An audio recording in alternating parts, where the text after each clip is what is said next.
Assalamualaikum warahmatullahi wabarakatuh. Waalaikumsalam warahmatullahi wabarakatuh. Bagaimana kabarnya Bu Yuna, sehat? Alhamdulillah sehat Pak Imam. Seperti kesepakatan kemarin Bu ya, kita akan membincangkan tentang praobservasi yang nanti akan kita lakukan di supervisi kucing ya Bu ya. Iya. Oke, yang pertama, kira-kira nanti tujuan pembelajarannya apa? Hari ini itu saya akan melaksanakan tentang hari akhir. Tujuan pembelajarannya itu yang pertama diharapkan peserta didik itu mampu menjelaskan makna hari akhir dengan benar. Untuk tujuan pembelajaran yang kedua itu diharapkan peserta didik mampu menjelaskan tentang jenis-jenis dan tanda-tanda hari akhir dengan benar. Oke, berarti materinya adalah hari akhir ya? Iya, betul. Oke. Untuk selanjutnya, area pengembangan mana ini yang akan dikembangkan? Untuk area pengembangannya sendiri itu yang pertama penggunaan komunikasi yang positif.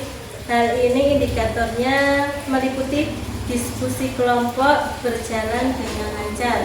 Diharapkan itu ketika berdiskusi anak-anak itu bisa aktif berkomunikasi dengan lancar dengan teman-temannya. Kemudian pengembangan yang kedua, pendekatan dalam mendampingi murid. Ini indikatornya itu guru mendampingi murid agar bisa aktif dalam pembelajaran, agar pembelajaran itu bisa berjalan dengan menyenangkan Pak Imam. Oke, jadi ada dua berarti ya? Iya. Menggunakan komunikasi yang positif dan pendekatan terhadap siswa ya? Iya, betul. Oke, nanti kira-kira menggunakan model pembelajaran apa Bu?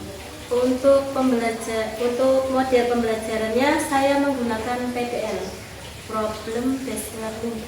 Jadi pendekatannya adalah problem based learning. Jadi ya, pendekatan menggunakan permasalahan ya, ya. betul. Sekali ini. Kemudian strateginya kira-kira apa ini sih? Untuk strateginya itu dalam hal ini saya menggunakan pembelajaran berdiferensiasi Pak Imam. Nanti anak-anak itu saya kelompokkan menjadi 3 kelompok sesuai minat dan bakat siswa. Nanti ada kelompok yang pertama itu kelompok visual, kemudian ada kelompok kinestetik dan kelompok audiovisual. Oke, jadi sudah menggunakan diferensiasi ya, ada yang visual, kinestetik sama audiovisual. Oke, nah untuk asesmennya ini Bu, menggunakan apa? Karena saya menggunakan diferensiasi, saya menggunakan asesmen diagnostik terlebih dahulu. Sebelum pembelajaran itu saya melakukan asesmen diagnostik agar saya itu mengetahui bakat dan minat anak itu. Setelah itu saya kelompokkan. Setelah saya kelompokkan, dalam akhir pembelajaran asesmennya saya menggunakan asesmen formatif dengan cara saya membagikan LKPD kepada anak-anak secara mandiri, nanti dikerjakan secara sendiri-sendiri Pak Imam. Oke, berarti nanti formatifnya per anak gitu ya? Iya, untuk formatifnya nanti per anak. Oke, bagus sekali, ini sudah lengkap, sudah ada berdiferensiasi, ada pemetaan minat bakat, bagus. Nah, kira-kira ini mau dilaksanakan kapan? Untuk pembelajarannya insya Allah akan saya laksanakan hari ini Pak Imam. Nanti pada jam pembelajaran ke-5 dan ke-6 di kelas 5. Oke, nah ini Bu, menurut Bu Muna, nilai dari Bu Muna sendiri saat sebelum pengembangan itu kira-kira nilainya berapa? Cukup di nilai 7 saja. Cukup nilai 7. Nanti setelah observasi kira-kira harapannya nilainya berapa Bu? Bisa naik menjadi 8 atau 9 Pak Imam. Oke, luar biasa. Tadi indikatornya kira-kira apa untuk mencapai nilai 9? Ya, berarti harus meningkatkan pembelajaran yang lebih baik lagi, seperti ditambah dengan media pembelajaran yang lebih menarik, ditambah dengan asesmen-asesmen yang menarik bagi siswa. Oke, itu Bu ya. Oke, terima kasih Bu Nuna. Nanti kita akan observasi. Ya, siap Pak Imam. Oke, assalamualaikum. Waalaikumsalam warahmatullahi wabarakatuh.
kasih anak-anak atas presentasinya hari ini. Presentasinya sudah bagus. Apakah kalian sudah paham tentang materi tentang hari akhir? Gimana ingin mengecek bagaimana pemahaman kalian tentang materi hari akhir? Gimana akan melakukan tes formatif dengan membagikan LKPD tentang hari akhir. Nanti Gimana bagikan, setelah itu kalian mengerjakan ya. Dikerjakan secara mandiri, sendiri ya. Siap anak-anak? Siap ya.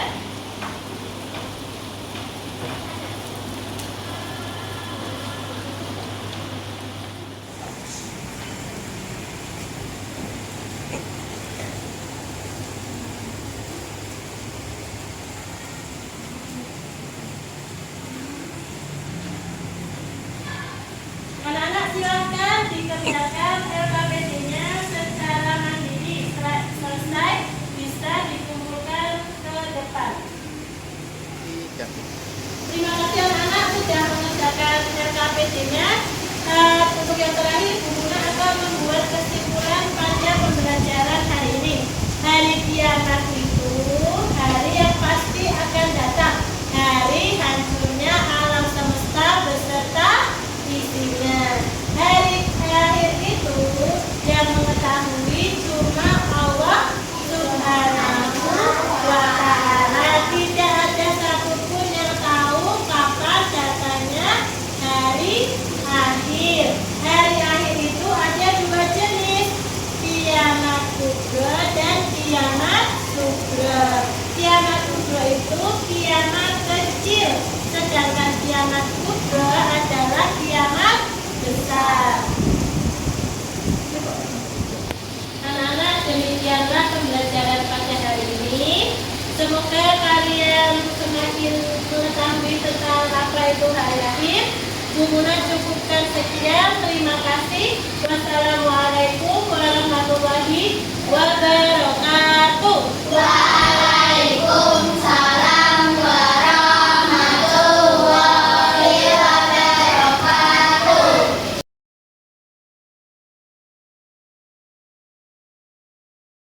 Assalamualaikum warahmatullahi wabarakatuh. Waalaikumsalam warahmatullahi wabarakatuh. Bagaimana hari ini sehat? Alhamdulillah sehat Pak Imam. Kemarin kan kita sudah melaksanakan pembelajaran. Ya. Kemudian saya observasi. Kira-kira gimana perasaannya gimana?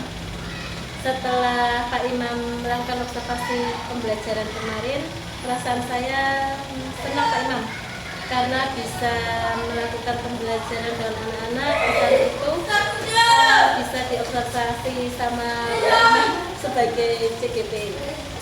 Nah, kira-kira nilai yang didapat Gimana? Ya. Kemarin kan dari nilai 7 mau meningkat ke 8 atau 9.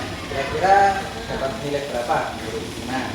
Saya baru di angka 8 Pak Imam. Jadi naik gimana ya? Amin. Oke, kemudian apa saja yang telah dilaksanakan di pembelajaran kemarin? Dalam proses pembelajaran kemarin itu yang sudah saya laksanakan itu yang pertama, karena saya menggunakan pembelajaran berdiferensiasi, yang pertama saya melakukan asesmen diagnostik, yaitu saya membagi siswa itu berdasarkan minat dan bakat siswa. Saya bagi menjadi 3 kelompok Pak Imam. Iya. Kelompok yang pertama itu kelompok visual, kemudian kelompok kedua kelompok kinestetik, dan kelompok yang ketiga itu kelompok audiovisual. Setelah saya bagi kelompok, saya menayangkan sebuah video, yang video itu tentang hari akhir. Setelah anak menyaksikan, mereka berdiskusi secara kelompok membahas tentang kejadian hari akhir itu, tentang seperti tentang pengertian hari akhirnya, terus tentang jenis-jenis hari akhir, dan tentang tanda-tanda hari akhir. Setelah mereka diskusi secara berkelompok, mereka kemudian mempresentasikan di depan kelas sesuai dengan kelompoknya masing-masing Pak Imam. Setelah selesai, saya melakukan asesmen formatif dengan cara membagikan LKPD tapi per anak Pak Imam, baru secara individual. Oke, dari pembagian kelompok, dari pembagi yang dilakukan di Muna, kira-kira yang telah kemarin kita sepakati, Ya. area pengembangan di Muna sudah tercapai belum? Untuk area pengembangan kita kan kemarin saya memilih tentang disiplin positif Berkomunikasi positif. dengan dengan komunikasi positif dan dan pendekatan dalam untuk komunikasi positif itu dalam pembelajaran kemarin masih ada yang kurang Pak Imam.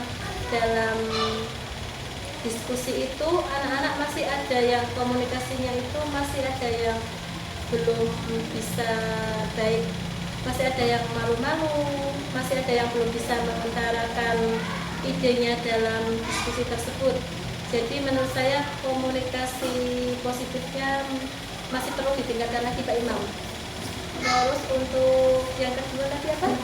Pendekatan dalam mendampingi murid. Pendekatan dalam mendampingi murid. Dalam hal ini saya mendampingi anak-anak itu ketika mereka melakukan diskusi. Ketika mereka melakukan diskusi, kalau ada yang kurang paham atau kurang jelas, saya mendampingi mereka agar mereka itu paham dalam berdiskusi Pak Imam.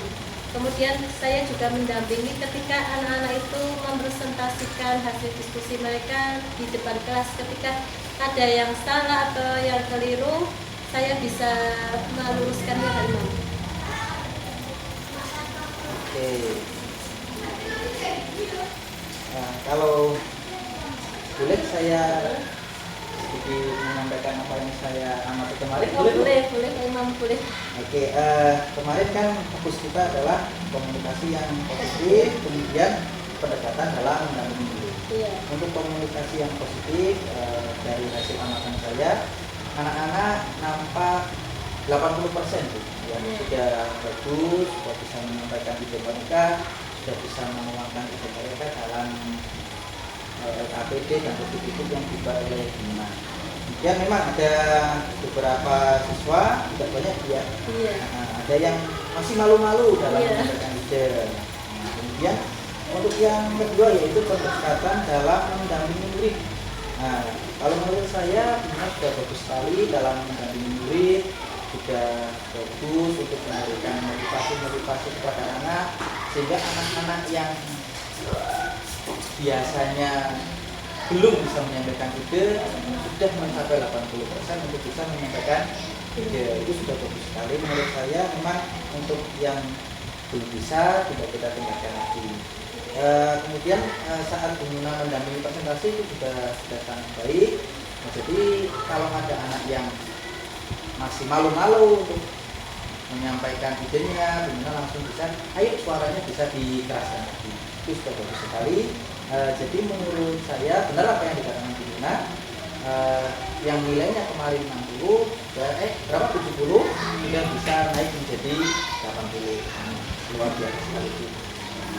Oke, untuk selanjutnya, kira-kira ada hambatan apa nih Bu saat pelaksanaan pembelajaran kemarin? Hambatan itu pasti ada ya Pak Imam. Dalam pembelajaran kemarin hambatannya adalah itu ketika diskusi itu anak itu masih ada yang belum bisa aktif secara semua aktif itu belum, masih ada yang masih ada yang malu-malu dalam mengutarakan pendapatnya, dalam mengeluarkan ide-idenya itu ada yang masih malu-malu Pak Imam. Temannya bisa mengutarakan idenya, dia itu masih mau bilang itu masih malu, jadi lewatnya tertulis Pak Imam. Oke. Nah, begini kemudian itu kan hambatannya Bu ya. Iya. Sekarang kedepannya area pengembangan apa nih Bu yang ingin Bima kembangkan? Komunikasi ya Pak Imam. Nah, komunikasi. Berarti anak-anak itu nanti kita latih mentalnya supaya mereka itu berani dalam menyampaikan pendapat atau ide mereka. Kita berikan motivasi agar mereka itu jangan malu-malu, walaupun salah tidak apa-apa, yang penting mereka berani mengutarakan ide-ide mereka di depan teman-teman mereka. Jadi arah pembicaraan pada hari ini bagaimana cara kita untuk meningkatkan komunikasi siswa ya. Menurut Bu Muna, komunikasi yang kurang dari siswa itu penyebabnya apa? Karena belum terbiasa Pak Iman. Mungkin suka menyendiri. Ada kadang anak yang bergaulnya itu kurang, suka menyendiri, bertemannya kurang, jadi mereka itu lebih asik dengan dunianya sendiri. Mungkin kita perlu mendorong mereka agar lebih aktif dalam berkomunikasi dengan teman-temannya, jangan berdiam diri, walaupun mungkin itu tidak apa-apa, tapi lebih baik kalau bisa saling komunikasi dengan teman-temannya dalam misal pembelajaran atau dalam pergaulan, supaya dilatih lagi Pak Imam. Berarti membiasakan anak untuk saling komunikasi, kolaborasi dengan teman-temannya Bu ya. Yeah. Nah, sekarang dari identifikasi masalah tersebut, kekuatan apa yang dimiliki Bu Muna untuk bisa menyelesaikan masalah tadi? Agar bisa Iya, berkomunikasi anaknya. kekuatan apa yang dimiliki Bu Muna sekarang? Berarti saya sebagai guru harus aktif untuk memotivasi anak ya, supaya anak-anak itu aktif, bisa mengeluarkan ide-idenya, bisa mengeluarkan pendapatnya. Berarti saya harus memotivasi terus Pak Imam, memberikan dorongan, memberikan arahan yang positif agar anak-anak itu bisa lebih aktif lagi Pak Imam dalam menyampaikan idenya, pendapatnya, ataupun dalam berkolaborasi dengan teman-temannya, apalagi dalam pembelajaran berkelompok atau diskusi Pak Imam. Tapi kekuatan Bu Muna adalah semangat Bu Muna untuk selalu memotivasi anak ya. Luar biasa. Nah, sekarang untuk rencana aksinya Bu, kira-kira rencana Bu Muna untuk bisa mengembangkan anak berkomunikasi, cara memberi motivasi itu cara yang lebih detailnya gimana? Berarti untuk pembelajaran selanjutnya saya harus lebih sering dalam pembelajaran itu saya lebih sering melakukan diskusi kelompok gitu ya, diskusi kelompok agar anak itu berkomunikasi secara bersama. Terus kemudian saya harus menunjuk setiap anak itu bisa menyampaikan pendapatnya di depan kelas Pak Imam, agar mereka itu berani berbicara di depan kelas, agar mental mereka itu menjadi mental yang pemberani, tidak malu dalam mengutarakan pendapat mereka. Oke, bagus sekali. Berarti rencana kedepannya Bunda akan sering mengadakan pembelajaran yang bersifat diskusi kelompok ya. Kemudian anak-anak akan semuanya bisa merasakan maju ke depan berpendapat. Luar biasa. Kira-kira dengan cara seperti ini, berapa jangka waktunya anak-anak bisa berkomunikasi aktif, positif, begitu? Jangka waktunya berapa? Karena saya itu mapel PAI Pak Imam, ketemu anak kan cuma 1 minggu sekali. Berarti saya insya Allah sekitar 1 bulan Pak Imam, agar anak itu bisa aktif ya Pak Imam. Bahkan kalau 1 minggu 1 kali, berarti kalau 1 bulan hanya 4 kali pertemuan ya. Berarti di 4 kali pertemuan atau 4 kali pembelajaran diharapkan anak-anak bisa berkomunikasi yang positif. Ya. Nah, apa ukuran keberhasilan ini? Ukurannya itu misal kita lihat dari anak yang pertama itu pendiam, tidak berani berbicara di depan. Ketika saya sudah menerapkan hal tersebut, anak itu sudah mulai bisa berbicara di depan Pak Imam, sudah berani mengeluarkan ide-idenya atau pendapatnya di depan kelas, di depan teman-temannya Pak Imam. Ukuran keberhasilannya adalah ada anak yang sisa 20% tadi juga bisa ikut berpartisipasi aktif dalam kelompoknya dan berani maju ke depan. Oke, sekarang untuk tanggung jawabnya, komitmen apa yang akan melakukan dalam melaksanakan rencana-rencana tadi? Saya akan tetap terus semangat ya Pak Imam ya, walaupun mungkin masih ada anak yang kurang atau gimana, saya harus tetap semangat memotivasi anak itu. Jangan kemana-mana, walaupun mungkin kadang keberhasilan itu tidak 100%, kita harus tetap semangat Pak Imam, walaupun mungkin anak-anaknya sudah kita dampingi, sudah kita beri motivasi, sudah kita beri arahan, tapi kalau ternyata masih ada yang belum bisa, kita tidak boleh menyerah, harus tetap semangat Pak Imam, tapi harus tetap mendampingi anak-anak sampai mereka bisa. Harus mendampingi anak sampai mereka bisa. Komitmennya seperti itu. Oke, sekarang kira-kira siapa saja yang bisa membantu Bimuna untuk menjaga Bimuna tetap komitmen? Karena saya hanya sebagai guru makel, berarti yang bisa membantu saya itu terutama guru kelas ya Pak Imam, karena guru kelas itu kan yang bertemu setiap hari dengan anak. Saya seminggu cuma 1 kali, sedangkan guru kelas itu kan setiap hari Pak Imam. Berarti yang bisa membantu saya itu terutama guru kelas Pak Imam. Kelas ya. Jadi Bimuna akan sering meminta bantuan guru kelas untuk bisa menjaga komitmen. Iya. Oke, gimana perasaan itu? Lega? Deg-degan. Oke, terima kasih. Iya. Saya kira cukup. Iya. Semoga bermanfaat. Amin. Semoga bisa menambah motivasi Bimuna untuk mengajarkan anak-anak berkomunikasi positif. Ya, amin. Cukup ya. Ya. Mohon maaf. Assalamualaikum. Waalaikumsalam warahmatullahi wabarakatuh. Dan